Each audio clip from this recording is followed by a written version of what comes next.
Tonight, on Please Let This Zombie Die, the Steelers prepare for the potential of life without a longtime cast member, as they lick their wounds after a bludgeoning by the Kansas City Chiefs, which may have all but ended their playoff hopes. There is another situation brewing, the future of Big Ben.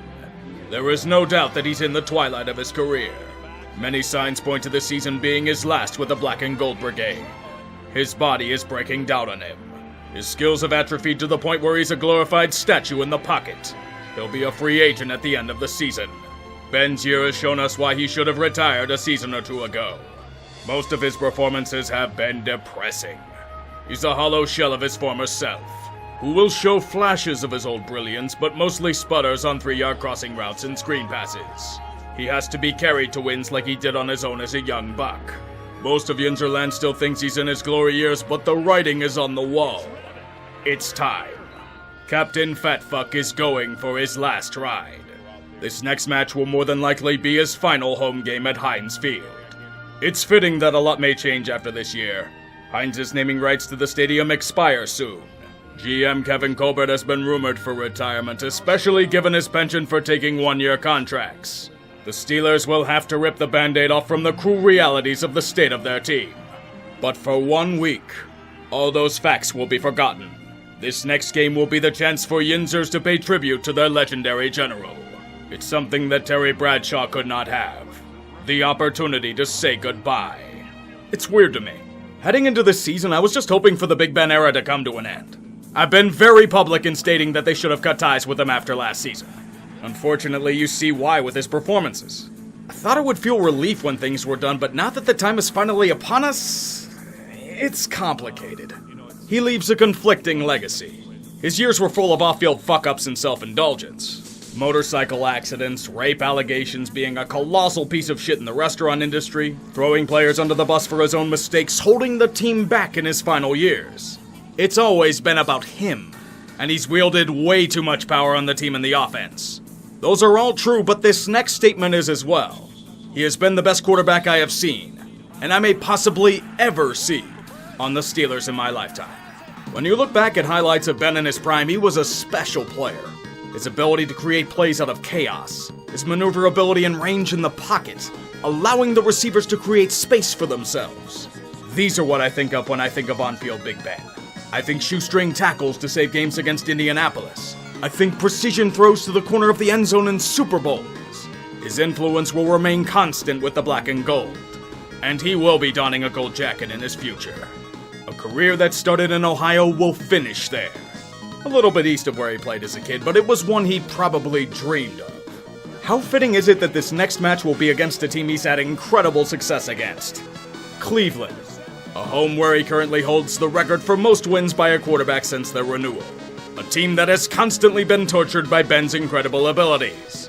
The Browns franchise expected to solidify their claim as the division's keystone, but fell victim to incredible disappointments. It's also perfect for revenge. The last time these two met at Heinz, we do not talk about that day. Anyone who has tried has been put to death for high treason. Rival teams drank the salty tears of Yinzers and called it champagne. But not anymore. The Browns have been officially eliminated from the playoffs the day prior, and will be the perfect prey for an old lion. In honor of this occasion, like Muhammad's trek from Mecca to Medina, Yinzers from far and wide will make pilgrimage to Heinz Field. In their zealous faith and love of the Steelers, they will pay tribute to their glorious leader and doted champion. They are going to show him how much they appreciate his 18 years of contributions to the franchise, both good and bad. Warts and all, he is one of them. So for the final time, to the roar of an eager crowd, the leader of men.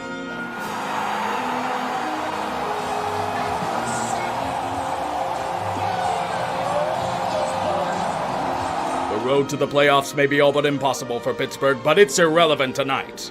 Right now, at this very moment, at this point in history, this is their Super Bowl. The Black and Gold Brigade needs to send Ben out as a victor in his homeland. Against a nearly dead team, the Steelers played one of the more complete games of their season. The Browns had given up the moment they had stepped out of the locker room. For it was destiny. Pittsburgh was without a huge chunk of their linebacker core, and they still had little trouble against their flaccid offense.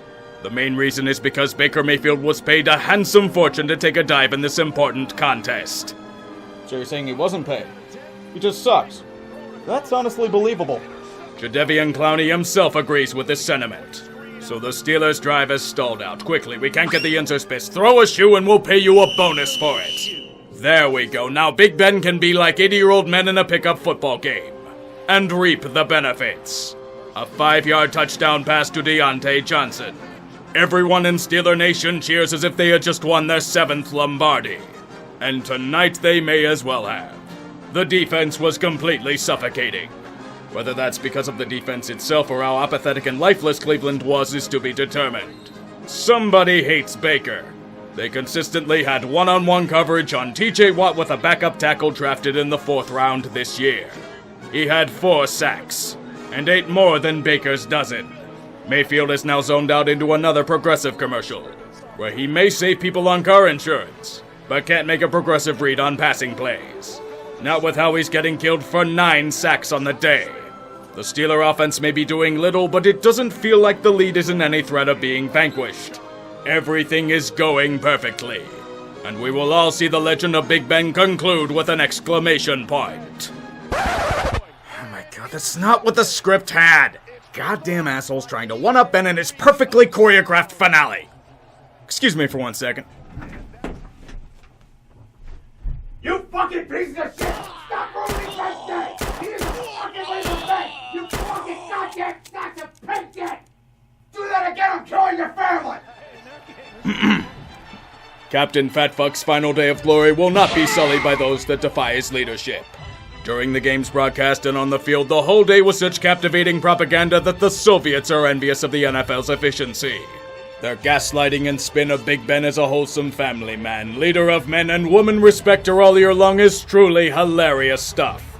He may not have the skill of Kobe, but they're going to try their damnedest to let him go out like Kobe did in his final game at Staples Center, by throwing for an impeccable 123 yards passing, an 11.9 QBR, and 2.7 yards per attempt. This is not to be critical, however. This is a day of celebration for what he was, what he brought to the city, and what he will forever be. Nearly everything is going perfectly, and we will all see the legend of Big Ben conclude with an exclamation point. Najee Harris to the end zone. A symbolic passing of the baton. From Big Ben to Najee, the new focal point of the offense. He dominated on the ground, and will hopefully do so for years to come. May Steeler Nation reign on high over all those that doubt their might. Baker is so nice that he deliberately threw an interception just so the leader of men could have his last moment in the sun. He trots his broken body out to the field, goes behind center, and takes a knee. I can't tell if he's savoring the moment or having a hard time getting up, but this is as close to a storybook ending as one can get. A decisive victory. Endless praise lavished at your feet. A town that expresses their undying love. The cult of personality is so strong tonight that Comrade Stalin is impressed at its scale. Endless and unconditional adulation for a quarterback that brought them treasures not seen in decades. That is the way of the Yinzer. And every suitable woman within a 50-mile radius will gladly allow him to deflower them at any time for his contributions. And like Big Ben, they will not take no for an answer. The tears that flow today are not of salt, but of saccharin. A bittersweet farewell. I don't know what the future holds for the Steelers. They have to root for fucking Jacksonville to win to have any chance of making the playoffs. But as a Pittsburgh fan, you can't ask for anything more. The game wasn't perfect, but the night was. The fans showed their love for their quarterback, and he reciprocated it in kind. I know there's the thinking that he may play another year, but look in his eyes when he's talking. This is it. A career is coming to a close. I've been harsh on Ben in the past. Very harsh. There were some comments I feel I went too far in making looking back on them. Therefore, I'll reserve my judgments on him as a person and respect what he was as a player. The only thing I have to say for now, enjoy retirement, Ben. Take care of your family. Explore your passions in life. I have a feeling you'll be around in the future, for better or for worse. Dear God, this game feels like it was scripted. Now I'm expecting the villains and every hater to quietly clap from their perches and wipe a tear from their eyes as Ben looks up at them valiantly. Really sappy, over-the-top orchestral music playing as he looks back at his adventures and the people he met on the way. Oh, and the kids coming in. You especially have to have that in these kinds of scenes. Now all we have to do is have a sappy quote about redemption and we have the ending to It's a Wonderful Fucking Life. Oh shit, they even got the family to walk into the locker room with him. God damn, they nailed the movie ending motif down to a science!